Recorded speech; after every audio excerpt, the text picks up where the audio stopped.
Okay, welcome back again. And we're going to look at drawings and diagrams. Now, remember, for each piece of work you are doing, you will have a diagram of it.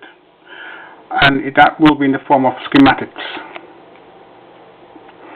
Now, you need to be able to read schematics, and this gives you an outline as to how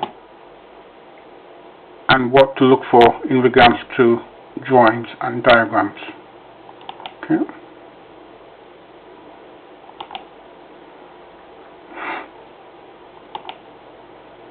Now again, I don't need to read this out to you.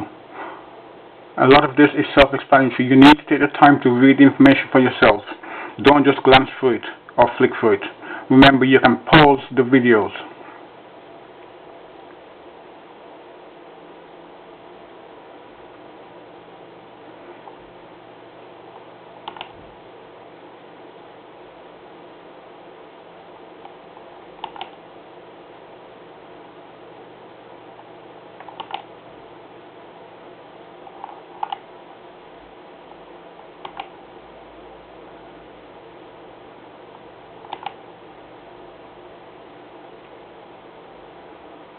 Now this is a layout diagram, and you can see that how it's controlling a motor.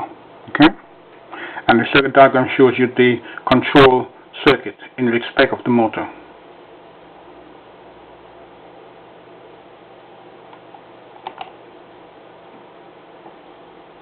Now again, remember to comply with the IE Regs 18th edition. Be aware of any amendments that might be applicable. Okay.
Okay, thank you. I hope you found this useful. Bye-bye.